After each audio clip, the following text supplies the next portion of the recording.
Okay, I think we're live on Deprogrammed. Let's fingers crossed. Welcome to Deprogrammed on Unsafe Space. I'm your host, Carter Laren, and I am joined, as always, by the bad mama jamma, Keri Smith. Hi, Carter. Can you hear me? I can. No. Oh, good. Okay. I just expect the worst. I think we okay. Potentially have something working now, Keri. Woo! We must be doing something wrong, but it's working. So, as always, please hit the subscribe button on YouTube. And I don't know, what else do we need to say before we introduce our guest, Keri? Nothing. I'm very excited. I'm going to let you introduce him. Thank you. Well, today we're very honored to talk to Dr. James Lindsay. Dr. Lindsay has a doctorate in math and background in physics, but you probably know him because he is the author of 4 books and essays, many essays, and best known for having led the Grievance Studies Affair whistleblowing probe. You can follow him on Twitter at Conceptual James, and we're super happy to get to talk to him today. Dr. Lindsay, thank you for joining. Yeah, I'm happy to be here. Thanks for having me. It appears like tech is working great. Maybe we can start by just having you give a really brief description for those who don't know what the hell Grievance Studies is and what you're doing and what you have been doing. Maybe just give a quick overview for the audience. Okay, so Grievance Studies, I want to claim that it's a word of our own invention, but it's one of those things where we invented something that somebody else had invented before and we didn't find out till later. So Grievance Studies is actually an approach to cultural studies that puts social grievances ahead of the search for objective truth. So people who want to do something that kind of looks like sociology but isn't, that would be cultural studies. They don't have the sociological rigor. And then they do that by picking their social grievance, the thing that they're upset about. Often you'll see that it's something to do with gender, race, sexuality, ability status. One of these kinds of things that you often hear attached to isms or other forms of bigotry, racism, sexism. I guess homophobia isn't an ism. And they start with the grievance, and then they try to make arguments for various ideas about how the way the grievance works. Another synonym, I guess you could use for grievance studies that we often use to be a little more polite is social justice scholarship. So it is the scholarship that is done primarily in fields like gender studies, critical race theory, sexuality studies, queer theory, and so on, that's dedicated to, fat studies was another one, that's dedicated to advancing a social justice agenda, as I said, ahead of finding a search for objective truth.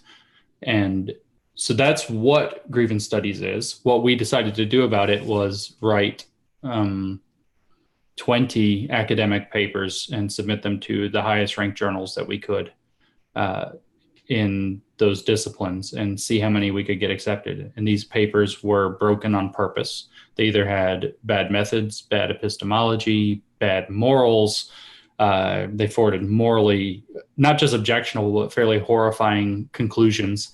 They drew conclusions that weren't warranted by the arguments, or they made extremely biased arguments, or presented broken data that should have been obvious that something was wrong, either the analysis or the data itself. And we presented those to see what we could get in, and then we were going to report on the results. Turns out we got caught partway through. The Wall Street Journal broke the story on us before we got done. But in the time that we did have, we ended up getting 7 of our papers accepted. 4 were published. That's amazing. Those got an honorary status of being one of the best papers in feminist geography of the year. Isn't it true? Did New Peer Review catch one of your papers? Is that how it got flagged? Yeah, so they actually caught 2 of them, but the second one they caught was the one about the dog parks, which was just completely ridiculous. And 2 things are kind of relevant there. The other paper they caught before that was fat bodybuilding, but the guy we claimed wrote Fat Bodybuilding actually exists. He's a real professional bodybuilder who is also a real emeritus professor of history at a real college. So when you look into that, you say, well, that guy lost his marbles, but okay, he exists, and no more questions got asked because this stuff's so crazy as it is that nobody asked too many questions. And a lot of people thought it was real, and some people were really distraught because their bodybuilding hero had fallen. I've had some people reach out to me and tell me that. The dog park paper, however, was way more ridiculous, way less believable. And then the author was made up whole cloth, and we assigned her to work at a research institute that doesn't exist, that we also made up whole cloth. All of which was ridiculous. So the research institute was called the Portland Ungendering Research Initiative, PURI, which we called Puri, with the goal of purifying culture. We originally had a website for it with all this crazy stuff we put on there, but then we took it down because it was a gigantic giveaway.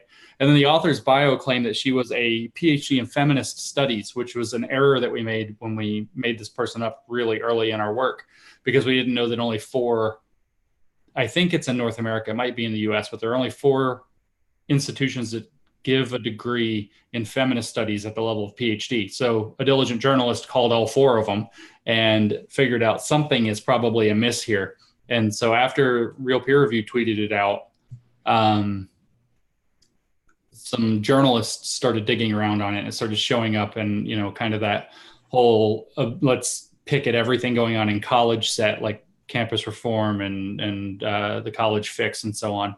And then it got picked up by the National Review, and it got picked up, you know, in kind of these other bigger outlets. And eventually a journalist at the Wall Street Journal decided that writes on these kinds of topics, Jillian Melchior decided that she was going to look into it. And when the Wall Street Journal started digging into it, you know, everything got a lot more serious really quickly. It's hard to ignore the Wall Street Journal emailing us, and the journal itself wasn't ignoring the Wall Street Journal.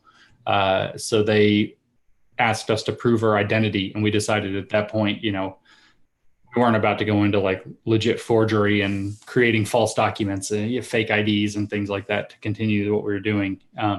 And we just kind of decided it was time to go public.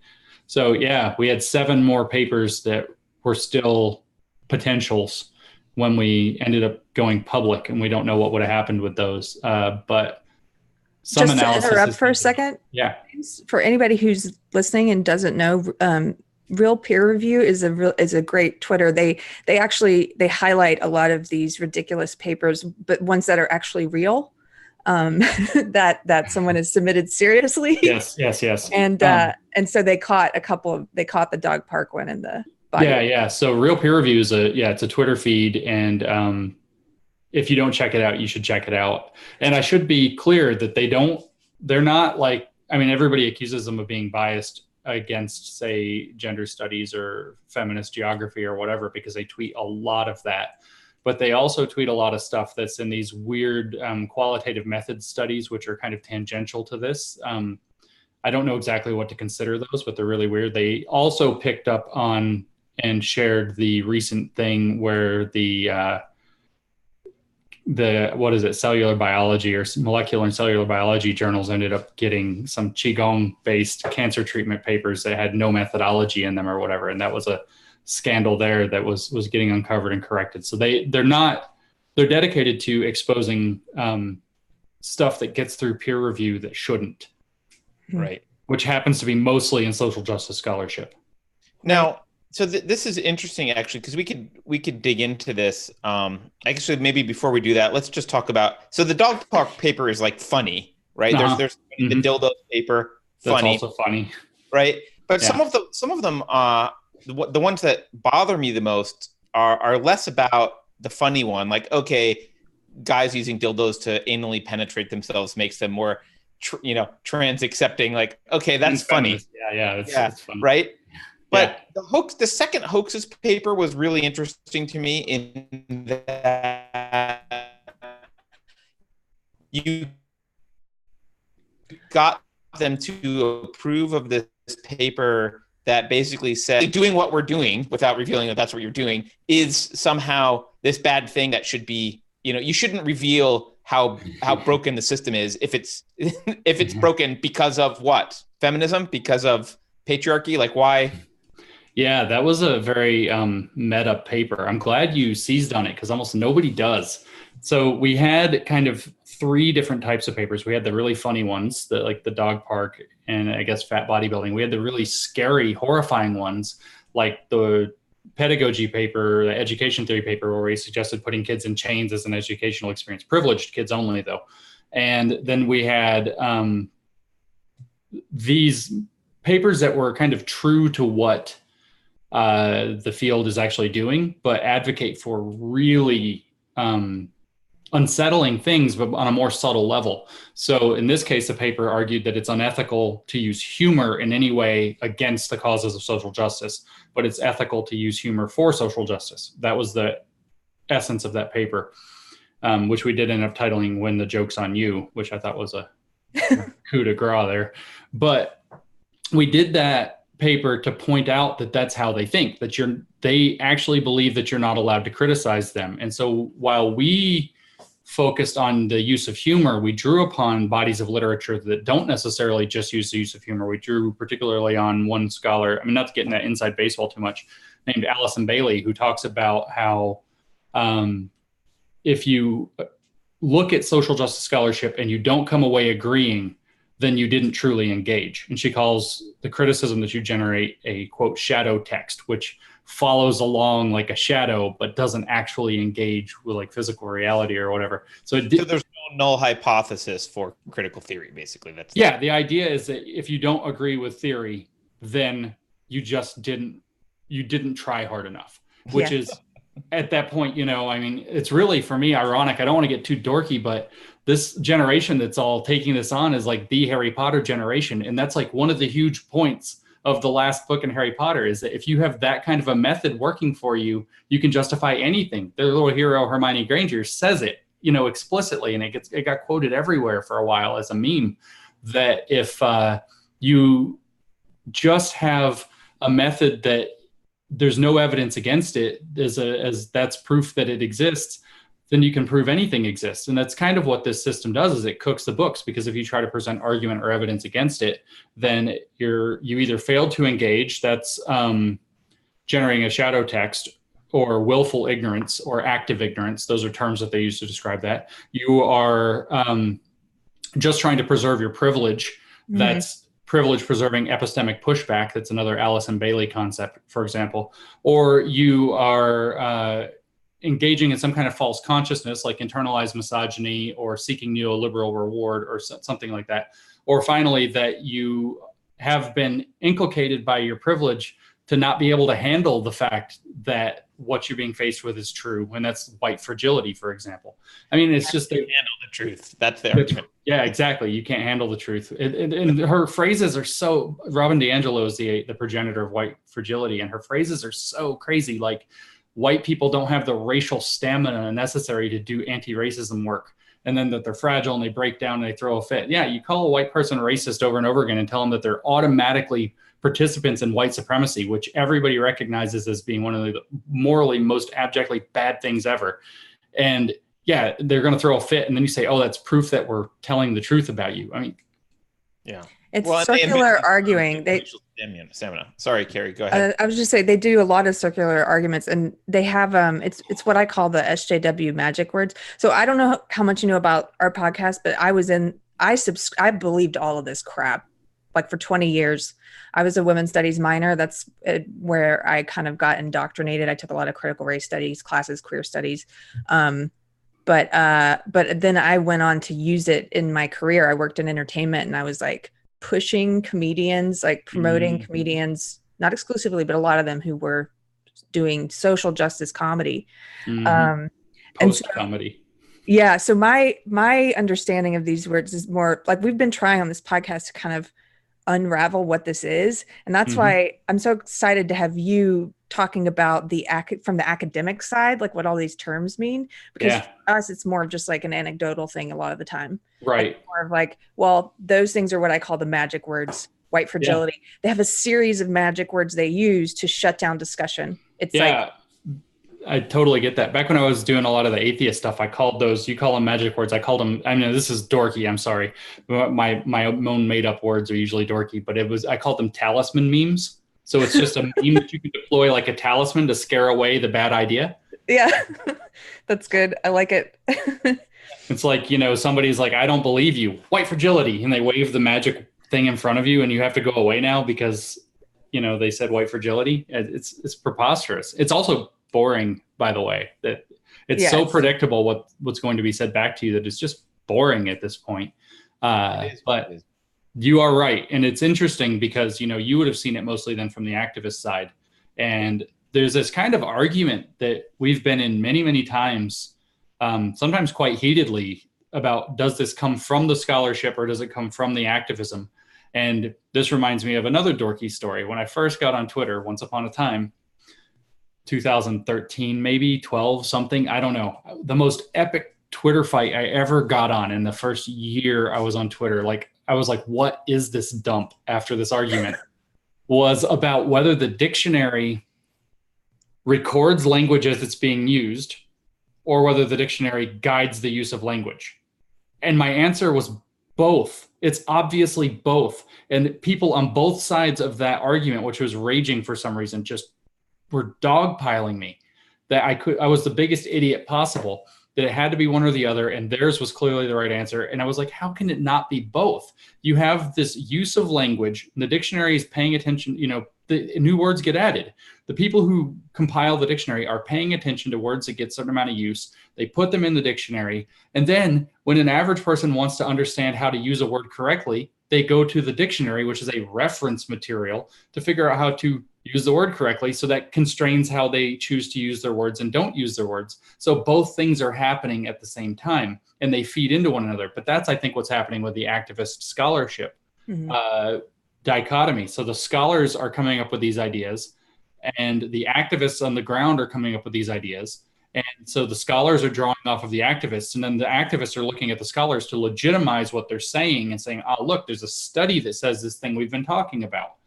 Except, as I think what we showed, if anything, is that it's possible that that study started with the conclusion and just cooked an argument up for it and then became a study that was never a study. It's a piece of fiction or bad philosophy or something like that.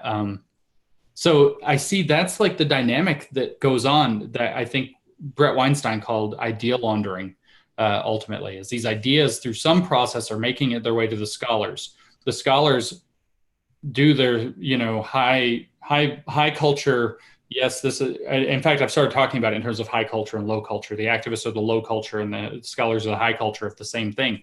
And so they refine it and put it out in this very formal jargon, respectable academic language, get it published in real academic journals. And then the activists cite that. And the scholars are also professors, so they teach it to future activists who will then definitely cite it. And it's like, I see how the whole dynamic's playing out, but it is an idea that's like the laundering of money, but with concepts. It's giving legitimacy to something through a false process. And in this case, it's using the academic process to give that legitimacy rather than, say, shell companies or whatever money launderers do. I have no idea how to launder money. I'm like Office Space, like calling up a Coke dealer so I can launder money.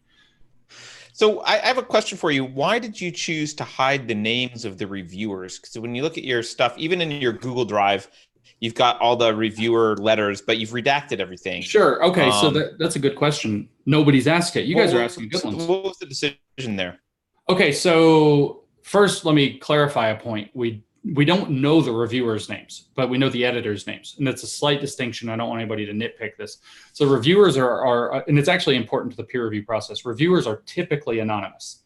You typically don't know, and it's blinded. The editor knows who the reviewers are and who the authors are. But so I guess as a single blind, but the authors and the reviewers don't know who each other would be. And that's all hidden. So I don't know who any of the people who reviewed our papers are, except in a couple of cases where they've spoken up or reached out to me or something like that.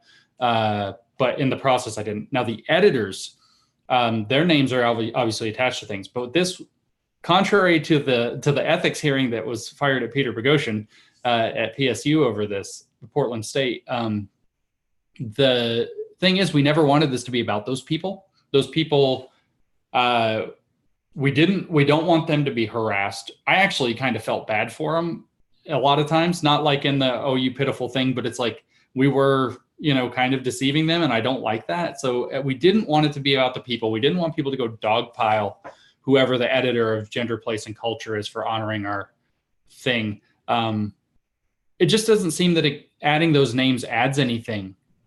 Granted, if people wanted to know them, they can go look them up. That's all public. But it's like, at least we can do the responsible thing and put one layer barrier on that, because I don't think it's necessary to any of our purposes to point out who the specific people were. It's not about individuals. That's the thing. Especially, it's not about journal editors. The journal editors are often scholars, of course, but the reviewers are the ones who are actually the one. I know that the editor makes the final decision, but the academic publishing process really depends on the peer reviewers most. The journal editor reads the paper and says, does this have interest for the journal we produce? Is it roughly sound enough?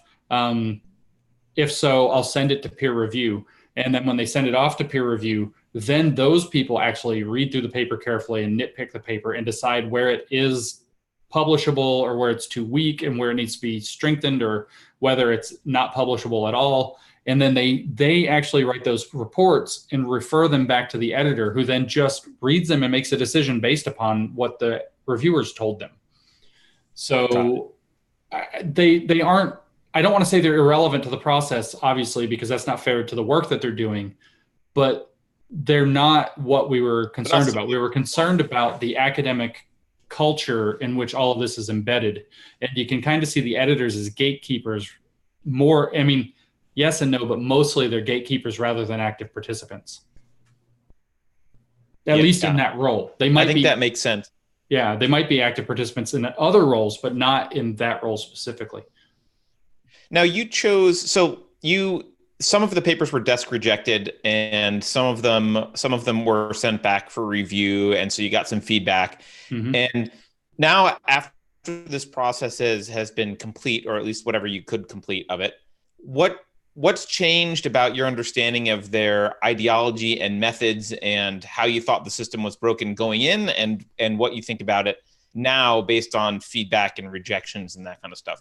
Oh, wow. That's a complicated question. I hope I don't run on too long about this. So we went into this very naively, I will gladly say, and we thought that they wouldn't be able to distinguish true nonsense that cites the right stuff and says the vaguely right things in really ridiculous ways. And we had those dreams shattered really quickly. We submitted our first papers starting in like early September of 2017. And by the week of Thanksgiving, we had realized we can't pull this off. We can't do hoaxes, just straight hoaxes. They don't get fooled by that. There's more going on here. So we learned that there was an actual academic culture there that is deep and well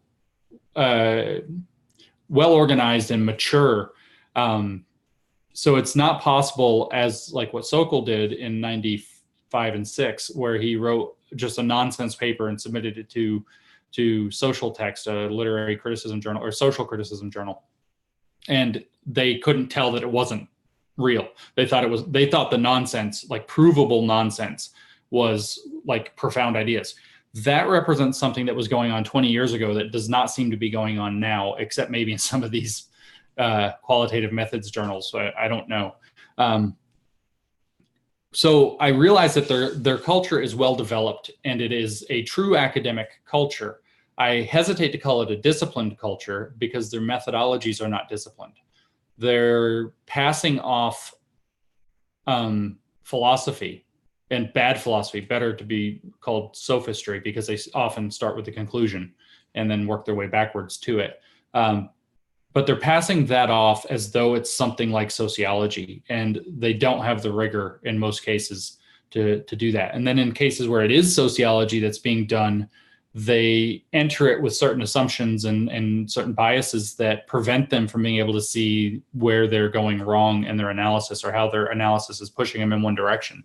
So maybe the biggest thing I took from the peer reviewers, other than the fact that they have a mature academic discipline on their hands, is that the wind blows in one direction and it blows very forcefully. It's a very political thing where you would expect to see academic rigor. You see a little bit of it, don't get me wrong. You see the vestiges like you've not cited enough people, or you haven't cited the right people, or you didn't quite understand this argument. You should expect to see that kind of stuff when you do an academic paper, and that's a form of academic rigor. But then what you see, instead of, say, you know, skeptical philosophical analysis where it's philosophy, or careful data analysis, and not to say, again, it's not a universal thing, but it's kind of a general trend.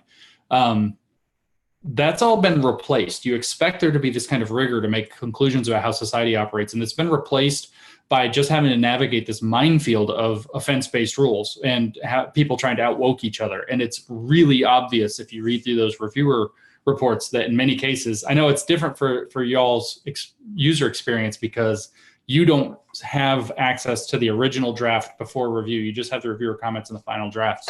But it's really clear that they were pushing the papers more into the ideology rather than, you know, saying, hey, wait, maybe this is too far. At no point did any of the ideological points that we presented get said. We never got feedback that said that goes too far. We kept thinking we were at the edge of too far, and we always got pushed further. And then later we'd usually find a paper that already goes further than we had planned to go anyway. So the ideology is cooked into this much more deeply than we suspected when we started out. And now we're working backwards and trying to explain why.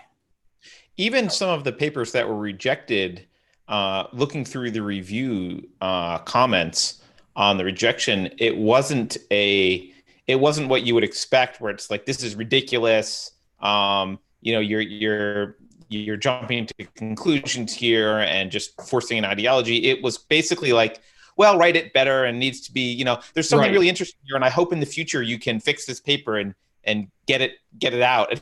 Like, they're not that harsh. And I don't know, is that just are reviewers just overly benevolent and nice to people, or in some cases, I think that sadly seems to be the answer.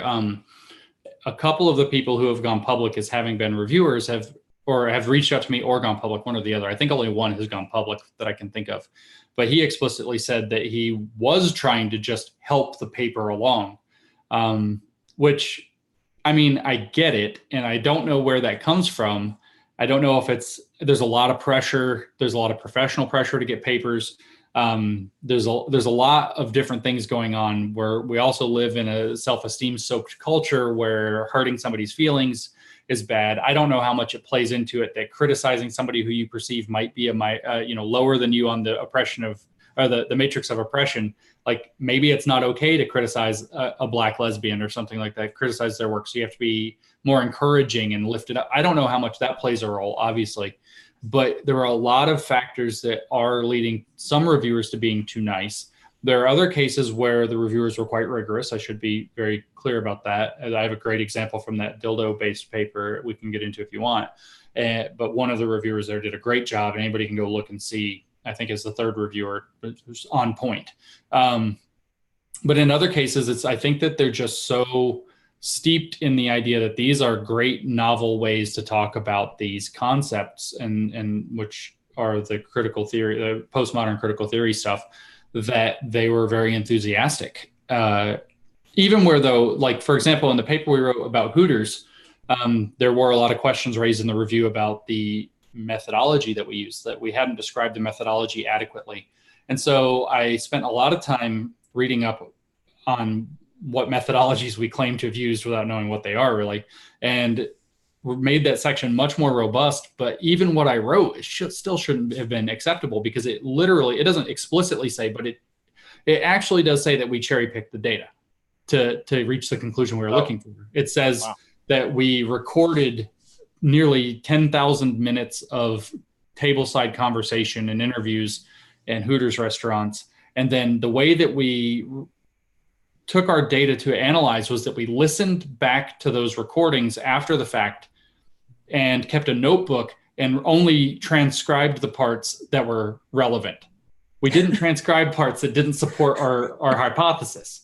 And so then we analyzed the data that we had transcribed. It says that in the paper. And after we had been grilled, and this is actually in a significant multidisciplinary journal, after we had been grilled upon the idea that, the methods were sketchy and sketchy as hell and what we had described, the fact that we had explicitly written in there that we cherry picked that data did not get picked up and did not raise a red flag. And of course, I think part of the reason the editor sent a private note on one of the drafts, we never publicized this, I don't think, but is, comments embedded in the Word document. And the comment was something like, I've never been to a Hooters, but I always imagined it would be this bad or worse, but I had no idea it's this bad or something. It's like, so it conformed exactly to the stereotype that had been formed in the person's mind. So of course it's got to be publishable, but that's the point we were trying to convey, is that if you speak to their stereotyping, then they'll run with it. Then they won't be sufficiently critical. So there are a lot of factors there. Occasionally the reviewers being too nice, but other times it's just, they were being told what they wanted to be told. Can you speak a little bit to, because mostly we've been talking about the papers that are in the humanities, and I believe I had an interaction with you on Twitter a while back where you clued me into the existence. I said something about how this would be moving into the hard sciences soon, and I think it was you that were like, it's already there, and linked me to an astronomy forum. Yeah, it's when I say it's already in the hard sciences, this is very different, the way that it is. Also, what we were just talking about, to link that in, we did write a paper about feminist astronomy. It is actually, what we did was an almost paragraph by paragraph rewrite of the feminist glaciology paper, just retooling it for astronomy. And the point was that astronomy is sexist unless it includes feminist and queer astrology as methods. So horoscopes interpreted through feminist and queer theory. I'm not kidding. And so it did not get in. It was given an astronaut in the future. One of the peer reviewers wrote that they were very sympathetic to the project because while these critical methods have made inroads into the softer sciences like psychology and biology, they have not had success getting into the hard sciences like astronomy and physics.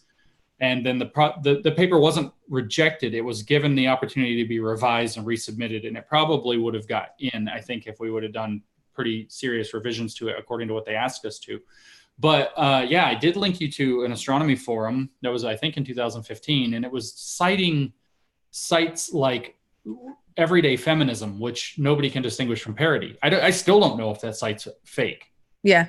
I can't tell. I keep thinking it is, and then I think, no, it can't possibly be. And then, well, it has to be. I have no idea. But they were citing that, and these are professionals, were citing it to define their community guidelines. So where you're seeing it creep into the hard sciences, although they're sympathetic to the project of it getting into the sciences properly, you're seeing two things happen. One is you're seeing it take over the communities of people participating. And in particular, that's going to be relevant less in terms, at least immediately, in terms of what science is and is not publishable, but that becomes a concern eventually. But it's who's getting the very few coveted tenured professor spots or other high prestige or useful career positions. There's a huge push to put diversity into these departments. Is that right or wrong headed? I don't know. I mean, I understand where the heart is, but I don't know that the heart is the thing that needs to be guiding. And I've seen some of the methods that they use in some departments. There's one that's called STRIDE, STRIDE, and you can look it up. It's used at a bunch of places. And it's based straight in this grievance studies stuff and is really concerning. And it's deeply baked in an implicit and unconscious bias research. And some of the methods have been described to me and I don't trust them. I think that they're really frightening, in fact. There's, for example, not to get too far into the weeds, because the other method should come up, which is that they create studies of fields in parallel, and that's a big thing. But to give you an example, it's known, for example, that this is inside baseball again, first author papers have the female names at a rate of 50%. Females are first author on a paper, I should say, at a rate of 50% compared to men, at least in certain sciences. And so the STRIDE approach aims to correct that in making hiring decisions by just doubling the number of first author papers that a female candidate says. So if a female candidate has 6 first author papers, the stride approach would say, consider that to mean 12 first author papers. But it takes into account literally none of the reasons why first authorship to women might not be discrimination. It just says, oh, this is the disparity, multiply by a factor that 1-to-1 cancels out that disparity. And so should there be a factor that multiplies that? I don't know, maybe. There might be a legitimate reason for it. I don't know, but we need careful and rigorous research to figure that out. I can almost say with certainty, mathematical almost certainty, that just assuming it's all that, existence of a gap is proof of discrimination in equal quantity is absolutely not going to fly. And so what the method that they're doing is baking in a handicap that's, if you don't believe in like handicapping anyway, that's a problem. But if you do, it's a handicap that's not justified by any rigorous analysis. And when I've asked people that are involved in these hiring decisions about how it works, and if that's a concern to them, they just kind of look me in the face and say, no, why would it be? Right. 50%, therefore double. And it's, the scary that it's scientists that are like not able to see the gap there. But that's what the ideology does. Yeah, there was a CERN researcher recently who did a presentation on this. Yeah, and he got demorred. Yeah, on the idea that this gap in authorship of papers was evidence of discrimination, and he did a really good job of pushing back on it. And I think, of course, then was slapped down by his. Oh yeah, it wasn't good for him. I think Quillette did a pretty good coverage of what happened as a result of that. It's been a little while since I've kept up with it. I know Helen published something that was quite good on it in Aereo as well. The second thing they do, though, is really important. It's a huge, I don't want to steal your thunder, but it's a huge thing, is the creation of parallel fields. So, and this is an explicit tactic that they apply, and maybe Keri, you would know a lot about this. I don't know. But so I just reviewed a book for a dietitian. I don't think the guy that contacted me is a dietitian, but he works somehow connected to nutrition studies and dietetics. And so there's this book, Critical Dietetics and Critical Nutrition Studies, that he sends me and asks me if I'll do a book review of it. And I say, sure, I'll have a look. And I'm thinking, this is ridiculous. I can't possibly review this book. I don't know anything about nutrition studies or dietetics. Turns out I didn't need to. It's like, it never shows up in the book at all. What has been going on is these people started taking critical theory and applying it to nutrition studies and dietetics. And they were getting all their papers rejected. The peer reviewers in those fields were saying, this isn't critical, or this isn't dietetics. This isn't nutrition studies. And so they created this parallel field, critical dietetic studies or critical nutrition studies. Or sometimes you'll see it phrased as the feminist study of technology and science. That's another big one. For example, they create this parallel field. You could even say, like, you have post-colonial math or post-colonial, whatever. You have critical race math. You have critical, you have queer math. You have all these different parallel adjectival modified parallel fields that then create their own journals, start publishing their own books, and have their own PS rejected scholars that are working in them, trying to transform it. And so now you have dietetics and you have critical dietetics, and they operate in parallel to one another from the outside. And so, so dietetics is one kind of research into diet and health. Critical dietetics is another form. And from many perspectives, it looks like they're just two branches of the same tree, when they're definitely not two branches of the same tree. And then eventually, what happens is, as you go further along, and this was an explicit technique that was used about 20 years ago. I don't remember, 10 or 20 years ago in the evangelical churches, they talked about post-colonial theology, critical race theology, all these different theologies. Or you could do it with the critical dietetics versus regular dietetics. And what they start to say is, now you have this critical version or post-colonial version or queer version or gender version or race version. And then you have the original one, which what adjective should go with it? Chauvinist or white or colonialist. Or colonialist, yeah, by comparison. And so all of a sudden you have created these parallel disciplines that look like they're a part of what they're actually trying to undermine. And then eventually, when they gain enough weight, when they get enough attention built up around them, or they have the journals last long enough, they are like, we're just another part of that. We are the one that's for social justice, and that's the one that's problematic, and here's why. And we're basically doing the same thing, except, and that's actually a way that they subvert. It is a strategy by which they subvert existing knowledge production methods. So will that creep into the hard sciences? I don't know. They explicitly tried things like feminist physics, and feminist biology was a big one actually in the 90s. And that one did not take off. So since those died out in the science wars of the 90s, I don't know if that method will successfully subvert the hard sciences, but in these softer fields like dietetics, the effort is still going. And then in, kind of everyday things, that thing is still, clubs, groups, organizations, businesses, et cetera, the thing is still going as well. I watched the atheism movement fall when atheism plus what? Social justice, created a parallel entity that then started trying to define itself as the true atheist movement, and then eventually started saying the other atheist movement was a chauvinist one, and then the whole thing eventually imploded. And that has its own dynamic that's describable. But this is actually a strategy that critical theory uses to subvert existing institutions and bend them to their own agenda. And it happens again and again, and it's happening now. And so when you see stuff like, feminist studies of science and technology, or post-colonial science studies, I mean, it sounds like, okay, but that stuff's actually truly alarming. Mm-hmm. It is truly like alarming. Autoimmune disease in the field, right? It is. Yeah. There's a paper that was in 2016 by Brianne Fahs, F-A-H-S, I think. And then I forget who their co-author is because she's significant. And I've seen her name a bunch of times. I remember it. And it was in a small journal called Generos that was about how this strategy can work. And it's called Women's Studies as a Virus. And the theme of it is that it openly compares women's studies or other social justice scholarship by generalization to viruses, and not just any virus, viruses like HIV and Ebola, that in particular with HIV, undermine the existing immune system so that, it can't have the regular defenses that it would have. And I've criticized this many, many times. And occasionally I'll have feminist people fight back with me and say, he says that like it's a bad thing.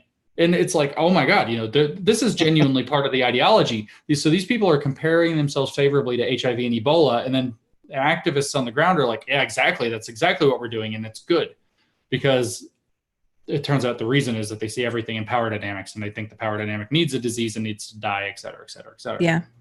Right. Can I, do you mind if I take it? Because I know we probably have limited time with you, but I wanted to make sure I got to ask you about this before you go, which is, I've noticed that you've started tweeting a little bit about this ideology moving into churches. And I'm a pretty recent Christian, and it's fascinating to me because since we've been doing this podcast, I've had people writing to me from different like Presbyterians, Southern Baptists, which I never would have thought it would. Oh yeah, the Southern Baptist Convention and Gospel Coalition are eaten up with this right now. They're all going to split. It's going to be bad. Yeah. What do you think about? I mean, Carter and I have talked about this briefly, but what do you think about the idea that Christians make a really good mark or audience for this belief system? I think that's true. So my Christian history, of course, I'm not Christian now. My Christian history was that begins with, well, I was raised Catholic. And, it's almost like a joke. An atheist that was raised Catholic. No kidding. But Catholicism is a religion that, whether for good or for ill, and stereotype accuracy is often quite good for telling you something, but not everything, is strongly associated with guilt. Catholic guilt is a thing. Scrupulosity is a relatively prevalent mental disorder that arises in Catholic contexts. For example, guilt is really a problem in Catholic culture. So I see that that's probably not an accident. I see that the Christian narrative is very, very interested in introspectively looking for sin of various kind. My dad used to tell me, he's not a particularly good Catholic either, but he used to tell me, I asked him what sin was when I was a kid, and he said it's like having a black mark on your soul, which I never really knew what that meant. But then he always said, well, your job is to look inside and find those black marks on your soul and then try to make them right. And I said, oh, okay. So, you know, you can see that as a psychological process if you want, or if you want to believe you have black marks on your soul. I don't know how that works. But at any rate, you have this whole thing, and maybe it's more prevalent in Catholicism, but I think it's actually really part of the whole Christian narrative, because the Christian narrative is admirably based on forgiveness and redemption. So forgiveness for what? Well, you have to figure out what you've done wrong to be forgiven for.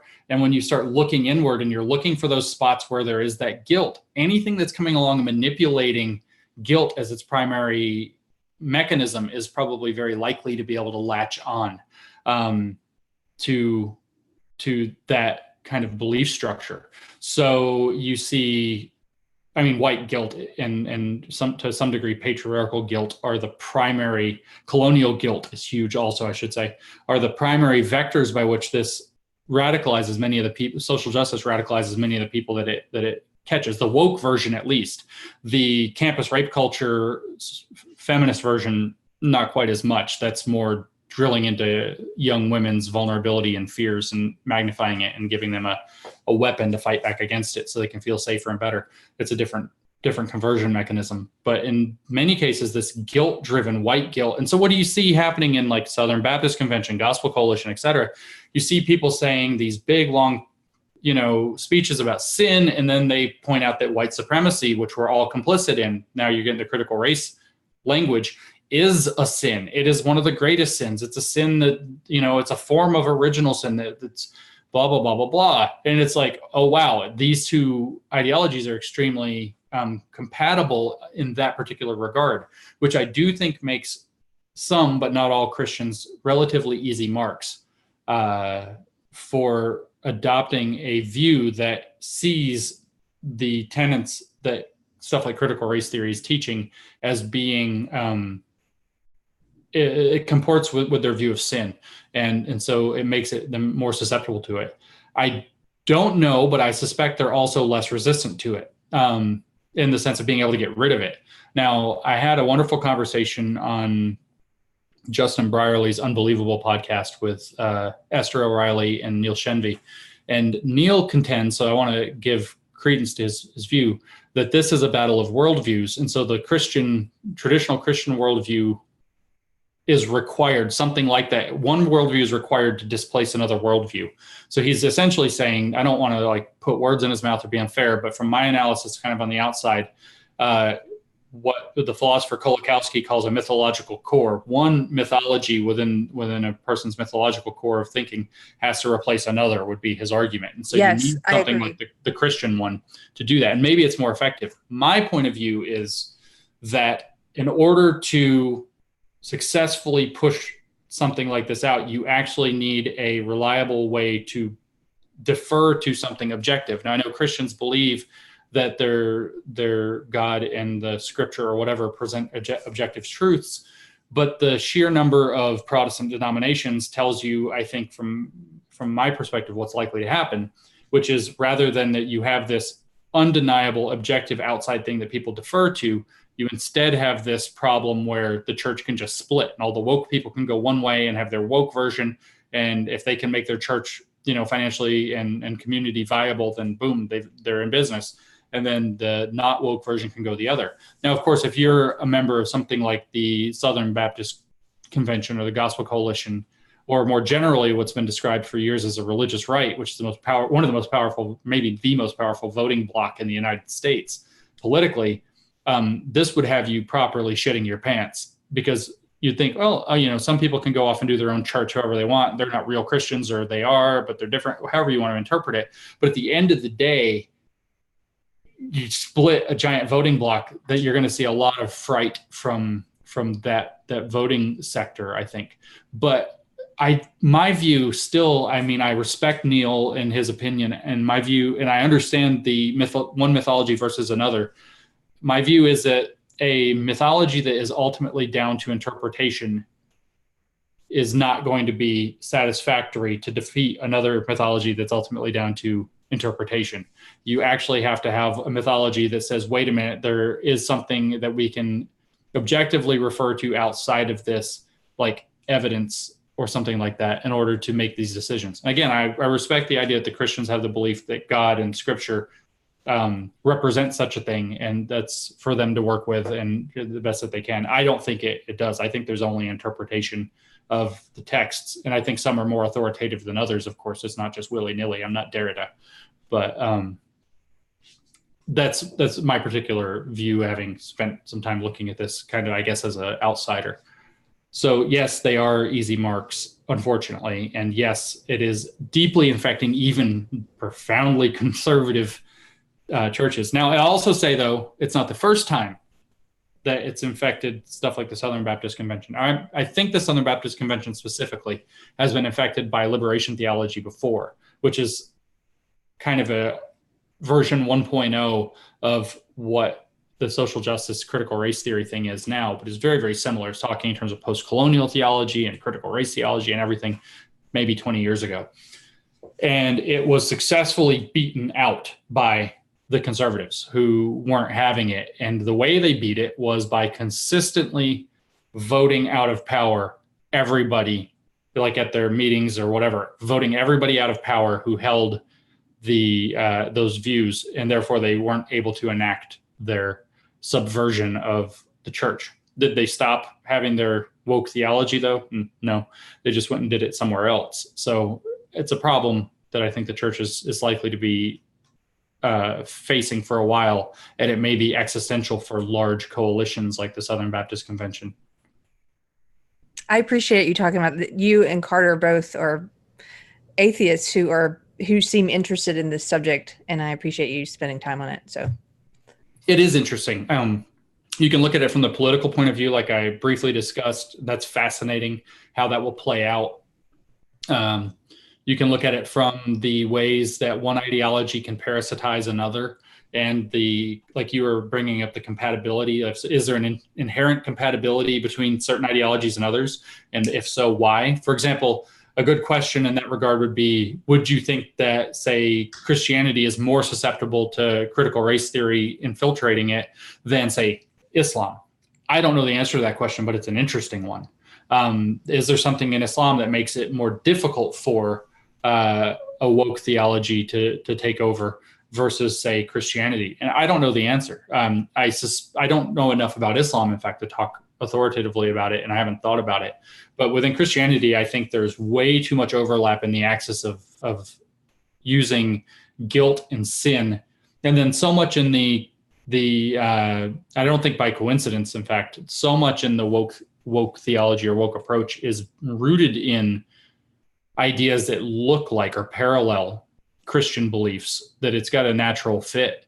I mean, the idea of privilege is essentially exactly like the Calvinist view of total depravity. Not just sin, but the corrupting influence of wanting to sin. That sin is its own seduction that makes, that justifies doing it and seduces people into doing more of it. And then or you could view privilege or being in a privileged society or state as social. What is the word? I just ran into it yesterday. Social positioning or something of being privileged would be like being born with original sin. You're born in some way that makes you not necessarily inferior, but requiring to do a certain amount of special work in order to reconcile that with the world. So the concepts exist in really strong parallel. Of course, the university system was originally all seminaries, and so the university hierarchy has those bones of how the old theology seminaries constructed themselves and operated themselves. So you even have kind of parallel structures in organizational or institutional space. There's a lot of parallel there that I think does make Christianity particularly susceptible that, say, may not exist in some of the other faiths. Yeah, I'm not an expert either, but I tend to agree just as an outsider, as an atheist looking at it. It's really concerning, I think. I mean, I don't think that and Keri, this is definitely your world, right? I don't think that where the mental, psychological state that Christianity generates can become negative, say with scrupulosity or something like this, it's often very positive. It often creates people who are better people, who are warm, who are generous, who have purpose and meaning in life and hope and all of these great things. It often creates positivity. And I don't see social justice as being particularly want to produce that. So I would hate to see the theology of something that does create positive outcomes become tainted with something that seems bent on just generating negative psychological outcomes and even negative social outcomes as people start to compete in kind of victimhood space. I don't like to see something that could be more positive in general get corrupted by something that appears to be more negative. And it is more negative. It feels very toxic. It was it was my religion for 20 years, and it is very toxic. About your friend who was talking about the two different mythologies, the way I view it is that you can't have, something's going to be primary there. Mm-hmm. So once a church has adopted this belief system, they're no longer filtering everything through the word of God. They're filtering the word of God through this belief system. Right. That's their argument. Both Neil and Esther made the argument that way. And Neil, actually, if you don't pay attention to Neil Shenvi, if you're interested in seeing how this is developing in the church. Oh, what's his name? Can you spell it? Well, Neil is spelled the usual way, Neil, and then Shenvi, I think, is Shenvi. He's actually a chemist of some sort who is also, very enthusiastic Christian, very thoughtful guy, very interesting guy to talk to, and he has dedicated a lot of his work in the last several years to examining critical theory and critical race theory, kind of in particular, in a very close way, and seeing how it's been developing through the church. And he has a lot of stuff he's written about it, and he's got a lot to say about it. He's very interesting to engage with. Whatever, metaphysical commitments he and I may differ on, I think he's got a very keen insight, A, into how critical theory operates, and B, how it operates as it worms its way into the Christian structure, and why, I guess, C, why that's a thing that can be fought exactly the way that you said, by saying that it's taking something that's putting the word of God second to an interpretive lens. If we want to talk about it in terms of postmodern theory, Christianity is identified that, okay, we're going to interpret through the word of God. That's a meta narrative. And then this critical theory thing is another meta narrative that they pretend it's not a meta narrative. And then, so what you're actually doing is stacking two meta narratives, and you're reading the lower one through this one that's been prioritized. And you're kind of saying which one goes on top matters for the outcomes that you're going to get. And I think that that's correct. And I think Neil's got some really good insights onto how that works. So he's worth checking out if this is a space you're interested in. Thank you. Carter, are you frozen? I think Carter's frozen. Hopefully he can rejoin us. I'm not sure what time you have to go, but we did have a couple of questions in the chat, and no, we can go ahead. It's fine. I mean, I have a hard stop in a couple of hours, and it's a rather surprisingly busy day crept up on me. But at any rate, I have some time. Well, we won't keep you that long, I promise. Somebody, Herman, wanted to know if there's time, if you could talk about your upcoming book. So I'm not saying a whole lot about it yet, but okay. Sure. Peter Boghossian and I, Peter, of course, is another one of the conspirators in our project to expose what we called grievance studies. Peter and I wrote a book, as it turns out, roughly at the same time as we were doing all this other stuff, that we had started before we started the project to expose grievance studies. And that book is called How to Have Impossible Conversations. And the idea is that it provides people with a litany of tools by which they can have better, more effective conversations. We drew from lots of literature on negotiations, just conversation, a little bit from counseling, some from hostage negotiations, like all kinds of cool stuff, some psychology, and we put together, and then Pete's extensive background. People who don't know, his doctoral work was in going into the state prisons in Oregon and using Socratic dialogue to get prisoners to reevaluate their moral commitments so that they would be less likely to commit crime again in the future. Pretty cool. And it had a pretty good, a very high success rate, if I remember correctly. So we took all of that expertise and put it together. So if you wanted to be able to have an impossible conversation, which we don't define as a conversation that somebody's making impossible, we define it as a conversation where there's some deep moral, political, religious, philosophical divide that causes them to tend to fly off the rails or be unproductive or get heated, then we've written a book that covers the basics of the conversation all the way up through different techniques and that you can use to help instill doubt into the other person. In other words, to get them to not necessarily change their mind, but to go revisit their own beliefs and reconsider them on their own from a position of doubt that they didn't possess before. If you want to use that in a proactive method, there's a technique that's called dialectical synthesis that we talk about briefly that is actually an intentional method of using that with a partner to get closer to truth, to refine your ideas. And that's kind of a thing that, never gets named, but it's very popular right now, where you see these kind of long form discussions where people hash ideas back and forth, or there's that new platform, the new web platform, letter.wiki, that's doing that. You get two people who have long form conversations in the form of writing letters to one another. And it's basically based on dialectical synthesis. So our book, anyway, isn't about dialectical synthesis. It's about how to have these conversations with goals of seeking truth, having an effective conversation, figuring out what the goals and priorities are, and navigating that possibly contentious space, and ultimately trying to instill doubt if you are interested in, changing somebody's belief structure or having them go revisit some of the beliefs you think they hold too strongly.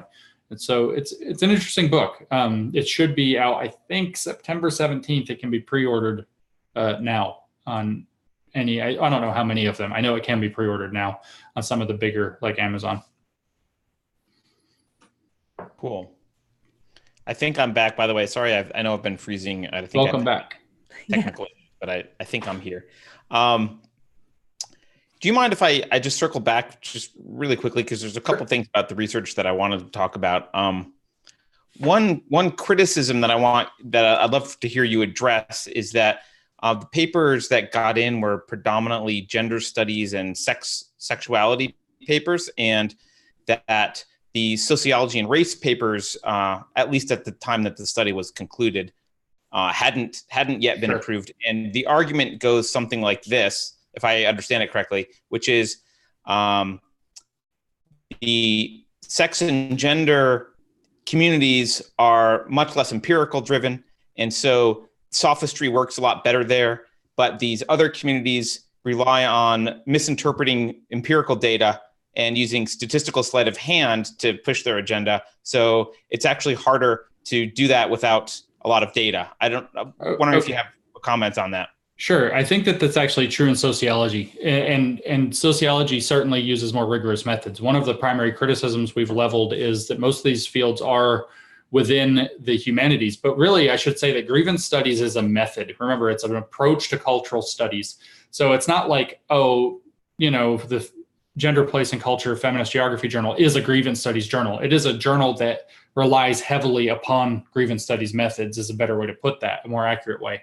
Or to say gender studies is a field that is a grievance studies field.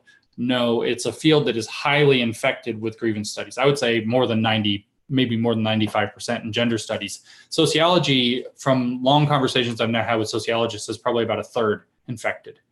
So much less. And so it's also much more rigorous, much more difficult to crack into that. So what we've been saying is that these humanities disciplines give sociological conclusions without applying sociological rigor. Now, the race situation, the race studies, I think, is not that. Those are in the humanities as well, or they're in education, both of which are pretty easy to crack into. If you recall, I said that the problem is much of what has replaced rigor in these journals that are reliant heavily on grievance studies would be these matrices of offense-based rules that you have to navigate. And what I would say is that we understand, because of Helen's background And because they're a lot more accessible, we understand the feminist and the sexuality stuff a lot better coming into it. And then we also, they're just simpler. There are fewer dimensions to it. The race studies stuff is more complicated. It's more rooted in a deep and complicated history. There's a lot more to critical race theory, not in the sense that it's more accurate, but in the sense that there's just more there than there is to gender theory, which is pretty straightforward and kind of easy to mimic. So I think it's that the network of rules that you have to understand and navigate in race theory was beyond the level of what we were able to crack. And let me just point out, though, we wrote all of the papers that had a chance of succeeding starting at the beginning of December of 2017, and we finished the last paper in the first week of June. So this was all in 7 months that we wrote every paper that had a chance of succeeding. So, the learning curve was pretty steep to have cranked out, in this case, something like 13 of the papers. I think it was 13 of the papers in 7 months, with having to figure out what we're doing as we're going. And so I think the best explanation is that race theory is more complicated. I would say our understanding of it is much deeper and better now, since we've been doing a lot of this continued work and research, including for Helen's book, which is about how this stuff, which we are collectively calling applied postmodernism, came from postmodern critical theory and took up an activist bent in the late 90s, or late 80s and early 90s, I should say, and has become the kind of thing that we're seeing today. It sort of traces that evolution. So we've learned it a lot better now. I think we could get race papers in now. The other thing is race journals there are very few journals comparatively that are dedicated just to the study of race. Gender studies journals exist all over the place, it turns out. Feminist journals are pretty easy to find. But most of the race journals are like critical race and education, or race theory as it gets applied to law. So they're more specialist, which makes it a little bit more difficult to speak the necessary lingo or pick up the necessary lingo on the fly and work it in there. So there are reasons. I mean, that's my way that I address that particular criticism. And I don't know if it's fully satisfactory. We're still working out the No, that makes sense.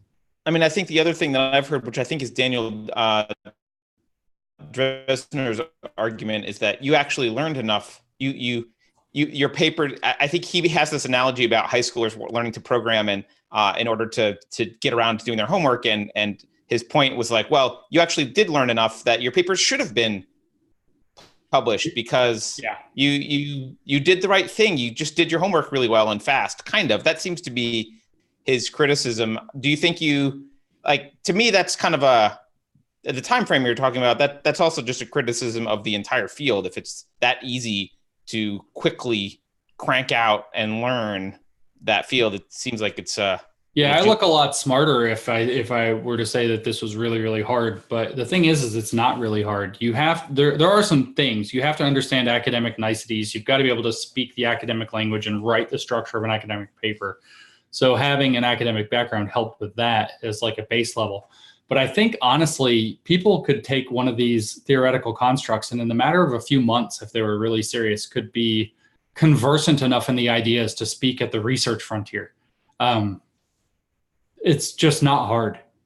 It's actually, this is a big thing Helen and I have been talking about lately, and we're probably going to write about when she gets more time, is that one of the features of social justice scholarship is it likes to portray this idea that it's very high-minded and esoteric and super intelligent and smarter than everybody. They have the one true interpretation, but it's really super simplistic. You can predict what they're going to say every time. Oh, it's patriarchal reward. Oh, you can just, white fragility, it's always going to be, it always comes back. And if you understand this one point and then you just learn the details, it's easy. Just look for the frickin' power dynamic and how it's cheating the marginalized person and then bitch about it. That's it. It's really, that's it. And if you have to make up a power dynamic that doesn't exist, that's okay. They do it all the time. Well, the only time I've noticed that they remain quiet is when they don't know which tenet or which magic phrase to spit out because they can't calculate who's more marginalized. So, for example, the case of the transgender woman who's suing the Muslim woman for not giving her a wax job because the Muslim woman her religion prevents her from giving men a wax job. So SJWs, people that believe what I used to believe, they kind of, that's the only case where I see them, they don't have an opinion, is where they're mentally trying to stack out like who's more pressed here. I can't figure this out. And it's exactly it. And it's super predictable because they've taken complicated sociological things and condensed them down to the one variable, power dynamic. They've just obliterated everything else. And the power dynamic isn't really power dynamics, by the way. It's this like fictionalized mythology about power dynamics rooted in history and like fever dreams and all this other stuff. That's very, they've baked the system so that the power dynamic is very essentialized and very simplistic. It's so, it's like we talked about earlier. You have this number of first author papers that differs between men and women. Why? Well, there are who knows how many factors come into why that happens. I know what it is: sexism. Yeah. One dimension, boom, all sexism. You have a black kid get shot by a cop. There's all these complicated things that go into it. What happened? What failed? Something went wrong. Something bad happened here, or maybe things went right. Who knows? There's lots of details. It's all complicated. What's the problem? Racism. Cops are racist. The end. And then it's, you pick any issue you want. You talk about, the gaps of, say, college admissions between different races. What is it? Well, there's socioeconomic factors, there's cultural factors, there's, probably, I don't know, maybe some discrimination still. There's all these different factors that come into it. And then what is it? Nope. Discrimination. One dimension every time. It's so simplistic. And then they just write it up and problematize their own analysis. That was one of our tricks in our papers, was always to take the core idea that we were trying to forward and find at least one paper that problematized it and then say why we acknowledge that and then nuance around it. But, we're still going to put forward our own idea. So it looks like there's all these interesting, complicated moving parts, and it's very complicated. And they're talking about very complicated subjects. So they keep saying, look how complicated it is, look how complicated it is, look how complicated it is, look how complicated it is. So it feels complicated. Then they're like, transphobia. Period. Period. And it's perfect. And like you said, the only time that it comes into like a major difficulty is when you start having these breakdowns about who would be more oppressed in which situation and which branch of the tree, the theory bifurcates and you have to pick one branch or the other. And they don't know which one to do because they can't do the intersectional calculation in their head fast enough or whatever. Muslim program locks up. They're stuck. But that's what it is. It's so easy. Yeah. Dr. Colin Wright talks a lot about this on Twitter about they're always finding univariate solutions to like any here's a mass of data and it's always, what's the univariate answer? And it is always something, racism, sexism, whatever. And it's, he's really good. What is it? The univariate fallacy, or there's another name for it that I don't recall, but he's very good and people should pay attention to him for that. And you don't just see this, and I want to point that out. You don't just see this with social justice scholarship where they reduce it to a single variable. You see this happen everywhere where there's any politically contentious or whatever issue. You see people reducing to a single variable that tells the story that they want it to tell. You see it a lot. He talks about it a lot in terms of trans stuff, but he's actually given some good examples where it shows up in right-wing analyses around abortion, for example. And it's this fallacy where you pick the one variable that either makes the case for you or the one variable that you care about, and then that you do your analysis on that variable and you ignore the suite of other variables that actually genuinely complicate the situation and add information that may paint a completely different picture. So yeah, he's really good on that. I've seen that. Yeah. So I don't know how much longer we've got you, but I have my own, I don't know if it's a criticism, but it was a head scratcher. When I read your article,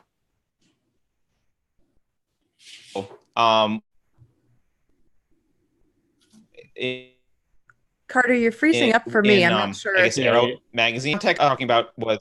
Oh, am I? Sorry. Yeah. Am I back? You're back. So when we wrote the article for Aereo is all I've got. Sorry.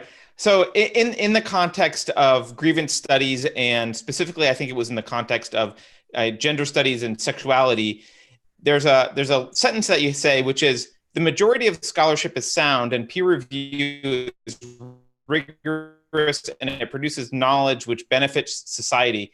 And I kind of stopped and scratched my head and thought, where's the evidence that that's true? Because as an outsider, all I see is that, well, there's definitely some broken stuff, but we haven't analyzed anything else. How do I know that anything else that's in these journals is not also broken?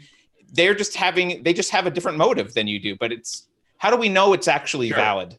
That's actually a hard question. And it is probably the closest thing to a valid criticism that we have. One of the first things, Helen and I, first of all, just put out an article the other day touching kind of into this, where we talk about the biochemistry problem and the way that biochemistry possesses, for example, rigorous methodologies that have been robustly checked. And then you can go look, if you want to make a pragmatic argument about it, for example, you can go look, everything we do within biochemistry freaking works. That's a pragmatic argument that it's checking out. So in other words, biochemistry produces predictions, and when you put those predictions to the test, they succeed over and over and over again.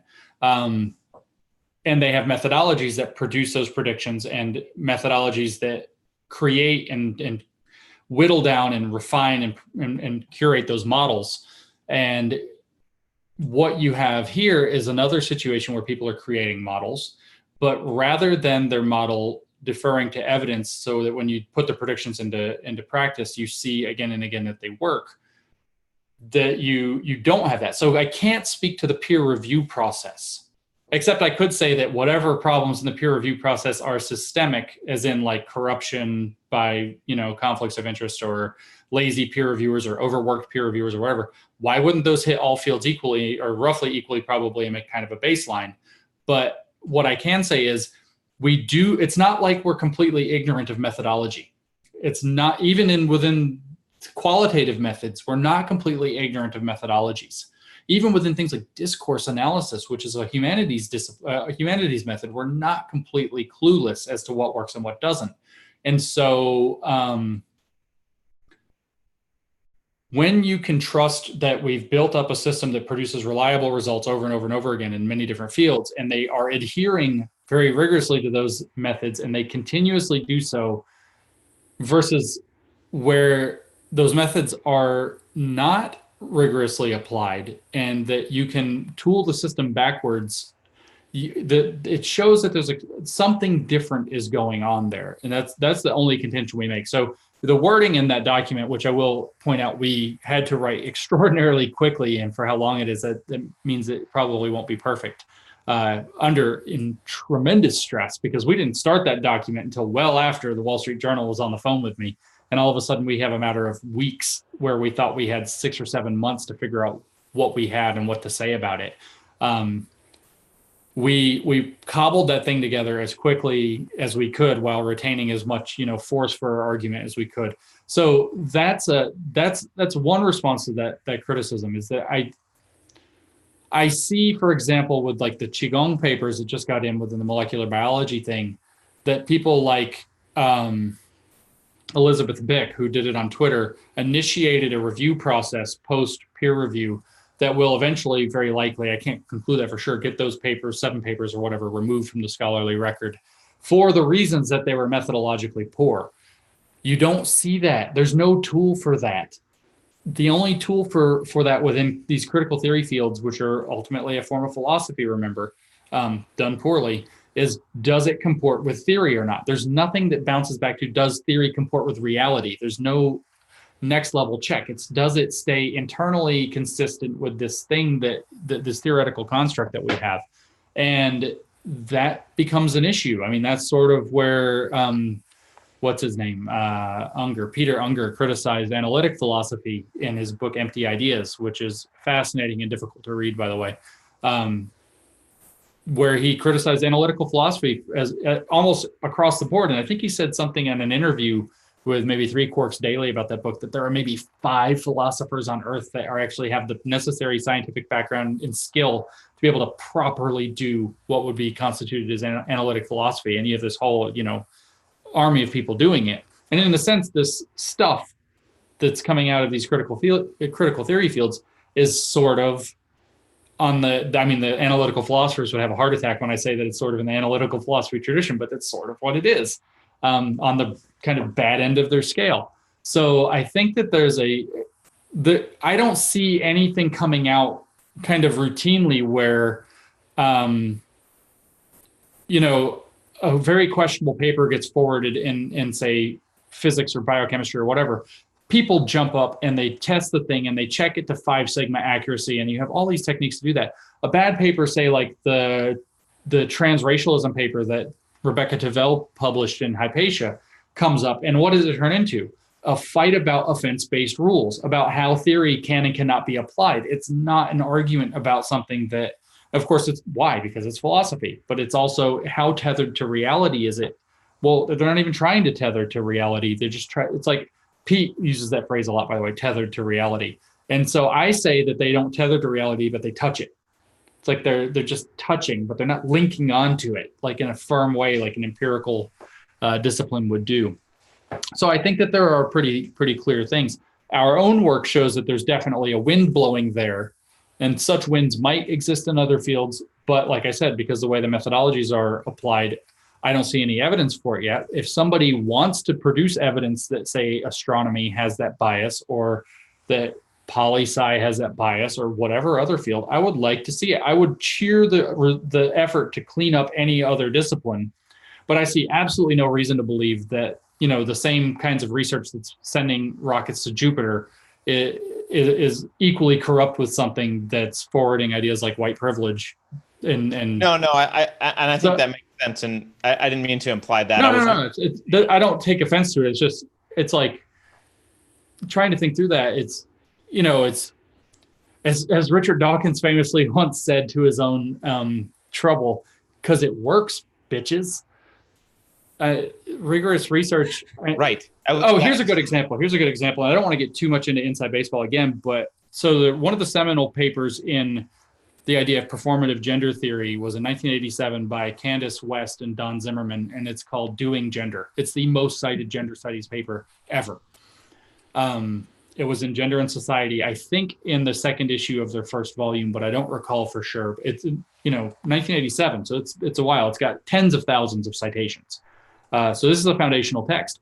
And one of the things that they do is they apply a technique called ethnomethodology, which now we're really into it, right, in inside baseball, to come up with their conclusion. But it turns out that ethnomethodology would not be, it's an interesting tool and it works in certain anthropological contexts, but it doesn't work in that context.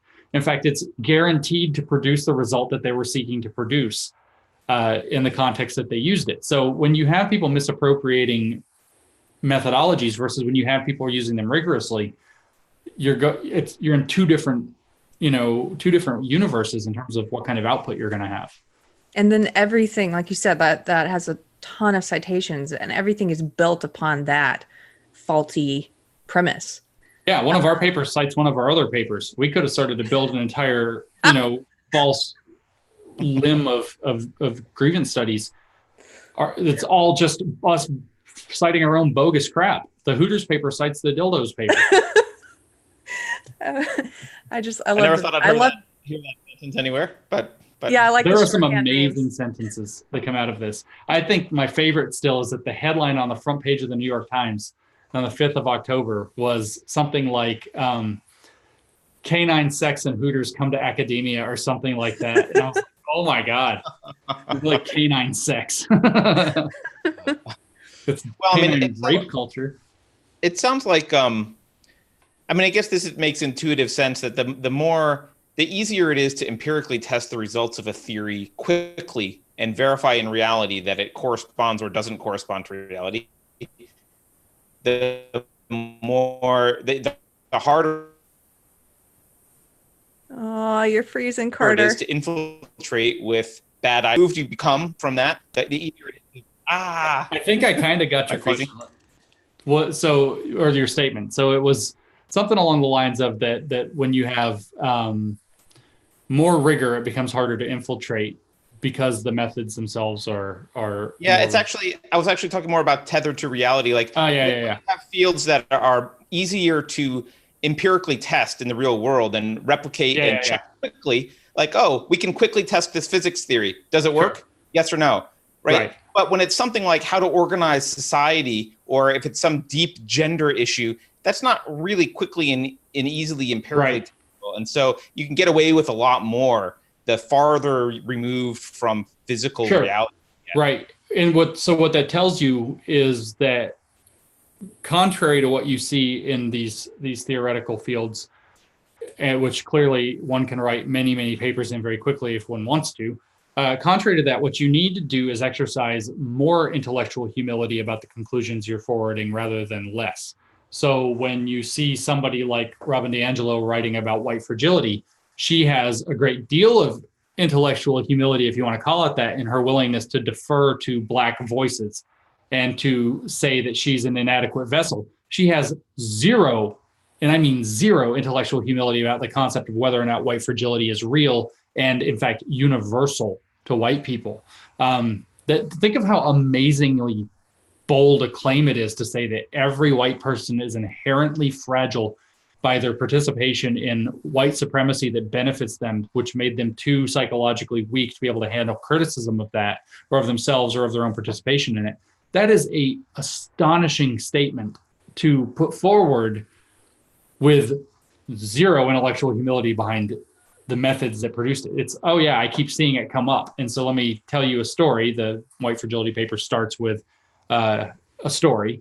And then these have been consistently my experiences when I go to, anti-racism work conferences or whiteness conferences or race conferences and present this material or in front of students or whatever. And so I'm going to summarize it in this is what I've seen a bunch of times. There's not, okay, here's this concept like white fragility is a thing that could exist, and it probably is real in certain populations. There's actually a way of trying to work around the idea so that it fits every single white person. So she confronts somebody and says, you're white, you're complicit in white supremacy. And a racist says back, that's preposterous, blah, blah, blah, blah, blah, and yells back, that's racist. Okay, maybe that actually was white fragility in that case. But then some very thoughtful person says, I don't know. I don't think that's right. And she says, aha, you're white. So it's also white fragility. That's not intellectual humility. That's not the kind of attendant self-doubt that she has the right. She has one kind of self-doubt, which is a wrong kind of self-doubt to produce sociological or scientific conclusions that involve these desperately complicated and hard things. Again, it's, the confidence that can only come with reducing a complicated thing to a single variable and saying, aha, this is it. What she's doing, it's a phenomenon I noticed in my echo chamber with people who I call professional SJWs. So a lot of people who worked in either academia or in journalism or in entertainment like I did. But this phenomenon where you would have someone performing what I think of it as performing allyship. Uh-huh. So, and it's a way to be, look, I'm a white person and we're all sinful, all white people have privilege. But this is a way that I prove that I've worked past that and I'm one of the good ones, right? Is right. Stuff you talk about, like apologizing up front and saying she's saying all the right things. And she does it very well. And she does it very well. But what fascinates me, what I think is really funny about this and fascinating is that you can never do allyship well enough. No, that's correct. There's always going to be people. I saw people criticizing her online, talking about, I'm so tired of white women profiting off of anti-racist work. Yeah. Like, totally. It's you can be the woke. We got called out on that in a few of our papers. Is that we were positioning ourselves in one paper as a good white, and in another paper we had relied upon allyship, and we had gone into the theory of allyship pretty deeply and talked about various different types of allyship, but we didn't go into the problematics of allyship except in a very superficial way. We cited one paper, which I can't remember the last name of the author. I can only remember her first name, which is very unfortunate. But we cited one paper about it where the person had, started being a good or white ally or whatever and started making assumptions for the Black people, and bad things actually came out of this. And if you just would have listened to us, so it's a form of bad allyship. But we didn't go into like Keith Edwards and what's his name, Mullally, where they talk about the real pitfalls and problematics of allyship, or we especially didn't get into performative allyship, which is another issue. And then now you've got the this new dimension to it you just mentioned, which would be like the reward of allyship, or, you know, cynical allyship or something like that, where these people are just trying to grift, allyship grifters or whatever. And so, you know, you can't, it's not possible to ally well enough, because the second you start trying to, they say that allyship is itself made up of power dynamics, because to be an ally means you automatically have to have more power. In other words, you're not really an ally, because you have to be able to help somebody with less privilege than you have. And so there's an in-baked power dynamic, and to claim allyship makes you invincible to criticisms, and it gives you opportunities to grift. And it's not possible. It's problematized everything, even the solution that you came up with. I refer to that actually as the social justice epicycles, like where you talk about, you know, when they tried to do the geocentric model of the solar system, and it's like the planets didn't move right, so they kept adding epicycles, like little circles that the planets would wobble on, and another little circle. These are social justice epicycles where their theory just isn't working. And so what do? Is they come up with a new complexifying point to their theory to make it work kind of for the problem that it came up with. Totally a thing, right? It's just like it's like almost like a necrotic virus. Like it eats everything, including itself. It's just everything is just, you know, because it's nihilism. At the end of the day, nihilism includes destruction of itself. Yeah. It is actually in that sense, because deconstruction and problematization are really the ultimate goals, is to pick the thing apart. That changed a little bit with the activism-based version that erupted in the late 80s and 90s, where they started to bake in the power dynamics such that they'll be considered permanent or viewed as permanent, by usually referring to historical injustices or a historical the setting in which these are all embedded. So even if, you know, I remember seeing at one point somebody making an argument that you wouldn't have gender equality on the Supreme Court until you've had enough female justices so that it equals out for all of the past male justices. And then when you have parity across the whole history, that's when there's actual equality. So we're like 240 years behind on female justices and have to make up for that. But until that's made up for, it won't be equal. It won't be equal. Even then, there'll be some reason why that's not enough, I'm sure. Oh, I'm sure. Yeah. Well, the usual reason there, it would be, within critical race theory, it would be that men just of course, we're mixing our metaphors here a little bit, but if we took the critical race paranoia and applied it to that situation, it would be that men just let women have it so men would look good. They did it for their own benefit. Patriarchy did it for its own benefit by making patriarchy look better, by allowing that to occur. So everything, problematize everything. Well, James, I just so you know, Carter, I'm going to have to go soon, but I wanted to ask a question more about like, what is your prognosis for where things are going? And I'd like to start with the conclusion that I want, which is something positive, and have you work backwards and prove it. Okay. You're adopting methodology, Keri. That's great. Yes. I can do that. I am actually optimistic, so this might work out. Okay, so where do you see this? How is this going to play out in academia? Are things going to get a lot worse before they get better? Academia is a different ballgame. So I'm much more optimistic right now about culture. I think that we're about to have a very nasty few years, and I don't know what will happen after that. But I think the wind has changed. People, like, the social justice monster is not as cool to fight. And I don't think it's because it's just tired. I think it's because while it's, you know, having these grasps at institutionalizing itself, I think people have sensed that the broader culture has turned its back on the social justice warrior type, if you will, approach. Not social justice as I do it with a lowercase s and j, but with a capital SJ, ideology-driven grievance studies, applied postmodernism, whatever words we want to use. So, you know, that's, people are turning their backs on it pretty quickly. I mean, I have friends who describe themselves literally as, quote, to use their own phrasing, liberal AF, which they said out loud. They are liberal AF, and they have had it with the social justice warriors. So I see the culture changing more quickly because everybody's sick of it. That's I think positive. actually we're about to see there'll be some really ugly stuff first, where everything starts to break that's been building up around this for a few years. And as the people who have vested interest in it proceeding start to lose their power and lash out. But I think that ultimately we're seeing this wave has crested. Now, academia, it's more complicated because you have tenure, you have, people who are in institutional, what am I thinking of the word, administrative positions, who will be very resistant to changing this. And academia changes slowly anyway. Everything changes by careful analysis and long review.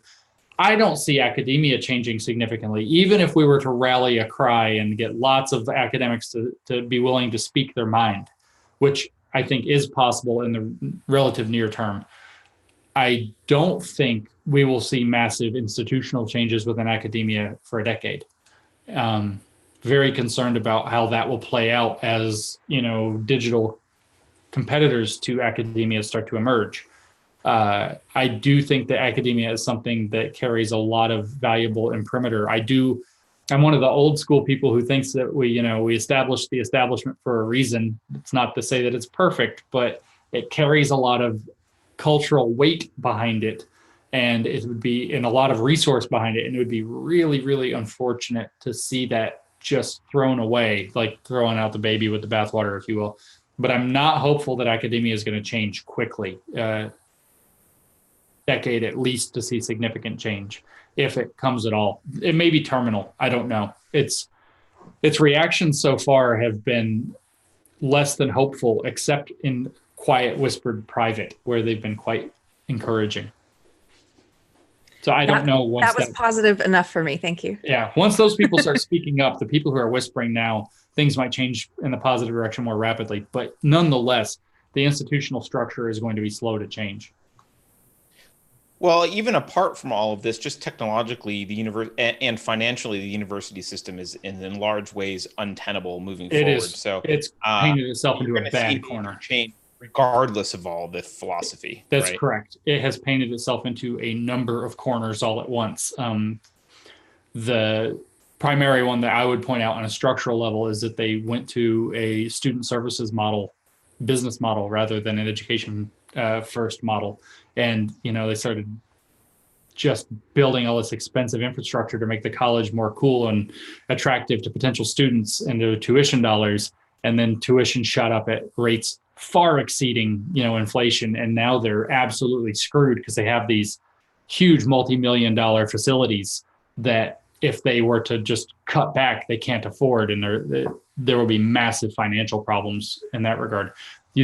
Academia really in the past 20, 25 years has painted itself into a corner, I think, and it's not a good place to be. Yeah, no, for a lot of these people going to college and getting a degree for the amount of money that it will cost you in student loans, you will never make that up in your lifetime.